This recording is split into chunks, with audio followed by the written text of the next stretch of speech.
Hello friends, and welcome back to Lucid9. And in the last episode a lot of stuff happened and we got our first choice to pick an option what to do, and it's going to determine the rest of the game. But since this is still kind of the beginning of the game, I think that this choice doesn't really have like anything to do what's going to happen in the rest of the game. So I should. The options are reading a book or watch government measure. I don't. Well, since I don't know what it is, let's choose it. I guess. Okay, boot up the computer. Open the browser. Government measure. There we are. I am Jay Graves, the president. Many oppose me and my choices, so I must deal with the resistance the only way I know how. Wait, what? Government, mobilize! Wow, what is going on? Is this like, I don't know, Transformers or Evangelion or whatever? I don't know. The screen explodes in the action as a teen in an oversized suit leaps off a building, landing in a flashy somersault into the open palm of a giant robot. The robot lights up and strikes a pose with noticeably jerky movements, as if animated by stop motion. The beginnings of an admittedly catchy opening song are abruptly cut short with sudden chanting. Give us AX, President Son! We want AX, President Son! And suddenly President J. Graves is on the ground, his giant robot head nowhere in sight. Strange. Was that a dream sequence or just bad editing? The president turns around. The camera pans out to reveal that he's standing in a broad field of wheat, reminiscent of old samurai movies. At the other end stands a guy in some hideous recreation of 3 different cosplays, spiral glasses perched on the end of his nose and a flannel headband embroidered with a giant heart wrap around his unkempt hair. What business do you have with the fine country of ACIREMA? Don't know how to pronounce it. The guy lowers his picket sign, which is half in English, half in Japanese, and steps forward, pushing his glasses up his nose. Boku no name is Otakabo! Keep it memorized, ne, President Son? Like, is it like Otaku plus WEEABOO? Otakabu? I have no idea what's going on anymore. Speak English, Heather. I am no gaijin. You just have no appreciation of foreign culture. If you didn't know, gaijin is Japanese and means foreigner. So, yeah. Culture? Yes! Yes, Japan! Yes, Japan, anime! Yes, Japan, anime, manga! Yes, Japan, anime, manga, sushi! Yes, Japan, anime, manga, sushi! They are the world's Ichiban! And Ichiban is also Japanese and means like the first one, so what this Otakabu is saying, that they are the world's like #1 thing. So yeah. Ha! ACIREMA needs none of your poison. It needs righteous gatherings. It needs righteous gatherings, hunting. It needs righteous gatherings, hunting, barbecues. It needs righteous gatherings, huntings, barbecues, country fairs, and extreme sports and golf clubs. None of these WEEABOO shenanigans. None of these WEEABOO shenanigans. Wait. Aren't you Japanese? Boku wa double WEEABOO. Of course.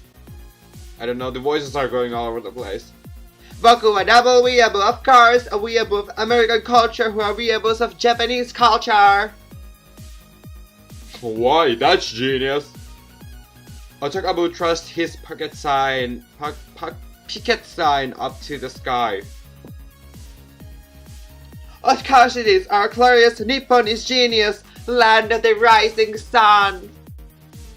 Approve our anime expo, President Sun, and no blood will be spilled. Ha! Over my dead body. Then over your dead body it will have to be. He reaches into his backpack, which is blanketed with stickers of various anime figures, and throws a long rectangular pillow at President Graves. It's like body pillow. The wheel of fortune is turning! In a poorly green screened sequence, the pillow begins to transform into a giant doll in a lighted dress with a wig of luscious purple hair pulled tight over its head. If I squint, I can see that its face is doll with exaggerated blush, eyeliner and lipstick. It's an atrocity to the eyes. No! Don't you dare hurt my daddy-ngoo! Yes, hold him, my waifu! President Graves fails his arm in struggle, but the doll grips him tightly and eases the task, considering that it's roughly 3 times his size. President Graves stares in disbelief at the towering femme fatale, which languidly blinks back at him with 2 looming painted eyeballs. What sort of shenanigan is this? My waifu, the very best, like no one ever was, more of the highest level. In a sudden burst of energy, President Graves throws the doll off of him. Waifu! More! This is ACIREMA! He reaches into his oversized suit and pulls off a trumpet from nowhere, playing a very out-of-tune military wail. They, the people, need no waifu! They, the people, need no waifu! They need a true ACIREMA hero! Captain ACIREMA, mobilize! The field backdrop crumbles to pieces as a teenage guy in a skin-tight suit bursts onto the scene, swinging a pizza pan spray-painted in red, white, and blue. Chugging behind him is the president's match in all its red, white, and blue with an eagle motif glory, still animated in awkward stop motion. All the colors of, not America, ACIREMA, for liberty and freedom of speech.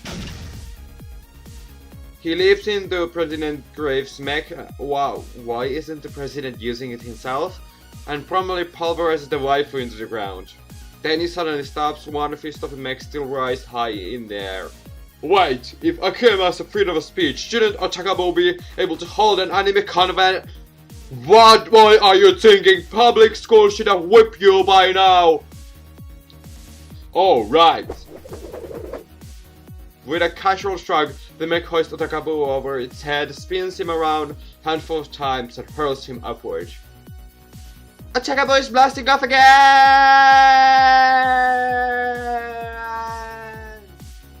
Using the Team Rocket, blasting off again. Team Rocket's blasting off again! He disappears with a twinkle into the distant sky. President Graves nods triumphantly, slapping the dismounting Captain ACIREMA on the back with a steady hand.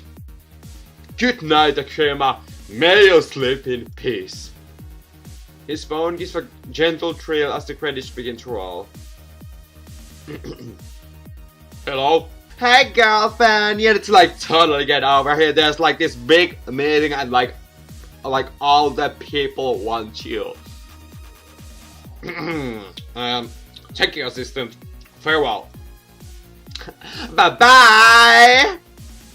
The phone clicks shut and wait, was it Yahiko's voice? Oh, he did say that he was the president's age. Well,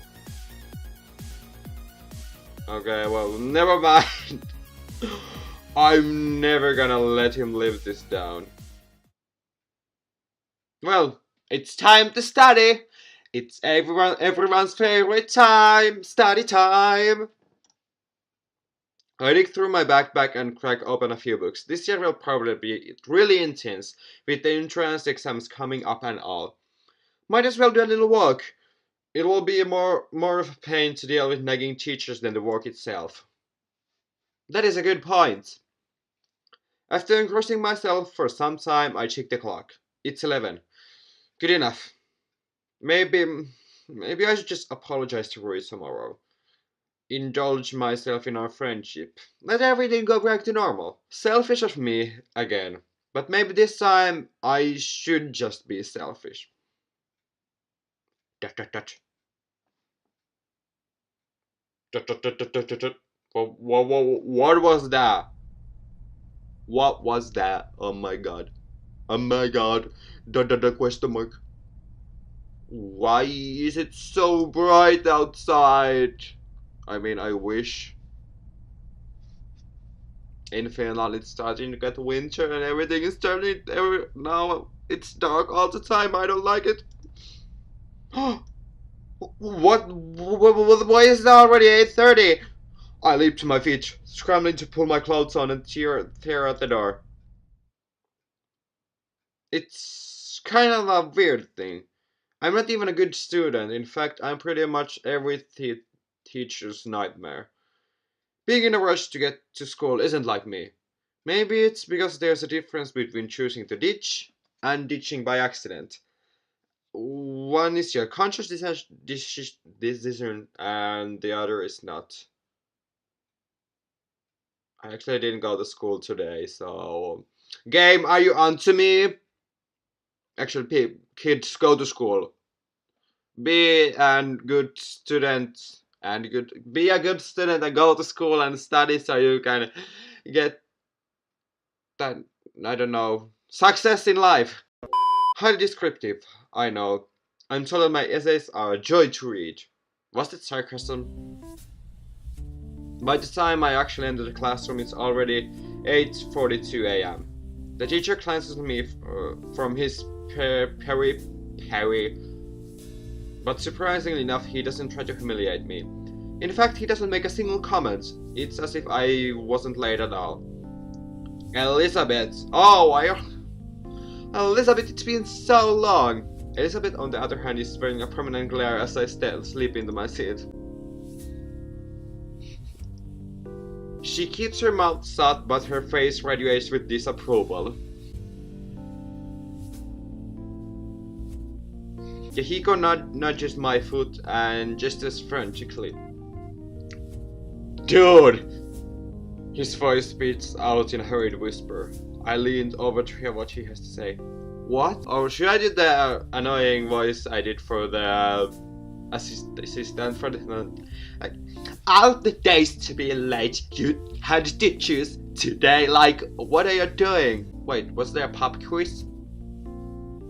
There was a pop quiz? I'll take that as a no. Dude, I'm talking about like that super hyper cutie over there. You missed her intro earlier. He gestures vaguely to the back of the classroom. I sneak a peek when I'm sure that the teacher isn't looking. I find a girl sitting by the window, head delicately turned against slender fingers as she examines something in the distance. In ordinary circumstances, I might have thought her to be gorgeous. After all, she matches the ideal of traditional beauty to a T. Silky hair, proclean skin, delicate lips, the whole 9 yards. But instead, I only find myself thinking, what the hell? Probably followed by, who? What? When? Where? Why? How? Very intelligible. I know. But how else am I supposed to react when an old friend whom I haven't seen in ages just randomly walks back into my life? Whoa. So, wait, is that the girl that Roy was talking about in the last episode? I don't know. Not only that, but as a transfer student to my school on the very last year I happened to be there. Her eyes snap to mine, but before I can see her reaction, I quickly whip back to the front of the classroom. Maybe I'm seeing things. Maybe it's just really her. There's no way it can't be her. Why? I reluctantly turn my hearing back to the teacher, who seems to be in a very enthusiastic rant about technology. Surprise, surprise! This generation is wasting away from being glued to our dead pixels every walking moment. Well, today I'm not having any of these newfangled contraptions. We are returning to trusty pen and paper! Pen! And I don't have any paper, but I have a pen. As the class erupts in the grounds, he scribbles 3 words on a board with his stylus. Your dream job. They just won't give you a break, will they? No, they won't. Even in real life, they still keep doing that stuff. Furthermore, the teachers deactivated our tablets and is currently handing out sheets of lined paper. Handwriting? Really? Wait, didn't they do this exact same thing in the, like, when the game began in the very first episode? I don't know. As Yahiko passes the stack of paper to me, he leans close. So, like, what do you think? I think I'm tired of writing about my non-existent future. What are you talking about? I was totally talking about the cute new girl. Oh, right, the new girl. What's her name? Misaki Kasehaya by any chance? Like, oh my god, like, how did you know? So, it really is her. Well, I'm screwed. I never thought I would see her again, much less in my own classroom. Oh, like, I know you must have some sort of, like, super special psychic ability? What? Like, I mean, how else could you have known her freaking name? Like, can you read her mind too? Like, what does she think of me? How he came to that conclusion is beyond me. Nevertheless, this seems like an excellent opportunity to screw with him. It would be a shame not to. I pursed my fingers to my temples and pretending to tune into Misaki's thoughts. I see. Like, what do you see? What? Tell me. She has a huge crush on you. Like, really? But dot question mark. Yahiko shakes his leg impatiently as I pause.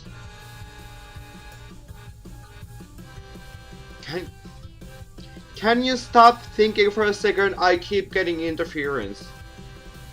I'm so sorry. He scrunches his face in concentration. Now you're thinking of not thinking. Wow, like you totally can't read minds. You doubt my abilities? No, I just shh. I'm getting something. Yahiko clamps his mouth shut. I rub my temples, mumbling under my bed. It seems she has a crush on you, but she doesn't think you have the courage to talk to her. Yahiko puffs out his chest as if he were presented with a challenge. Challenge accepted. Ha! As if anything can deter great Yahiko Ikari from approaching such a beauty. Yahiko, this is a writing prompt, not a discussion prompt. Focus on your own assignment. Oh right, sorry, teach. He immediately regains his composure and starts scribbling messily in his composition paper. That was oddly quick. I take a quick glance around. My classmates are hunched over their desks, some writing furiously, some staring awkwardly into space. Me.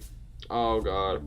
The most avid one is Elizabeth, who's already on a second page, lips moving furtively as her arm blurs down her paper. I am not surprised, to be honest. Siri changed her naive belief that she can actually control her future. I can't wait for life to prove her wrong. Oh, what is wrong with her eyes? Why are they so up? Beats me. Misaki, on the other hand, has completely thrown away any pretense of studiousness, choosing to text under the desk with one hand while simultaneously pretending to write with the other. That's pretty impressive, actually. Everybody does that. I take a quick pinch on the arm to check my state of consciousness. Not dreaming apparently, it's Misaki Kasehaya in the flesh. 5 minutes. Right, the assignment. What did the teacher say? Dream job. Write 1 page. I stare at the prompt on the screen as if it will provide an answer. I don't want to deal with this. I deftly set my pencil to papers and scribble my response. 1 page. But yeah, I think I'm going to end this episode here. If you enjoyed, make sure to leave a like, comment down below, and make sure to subscribe to keep up with my shenanigans.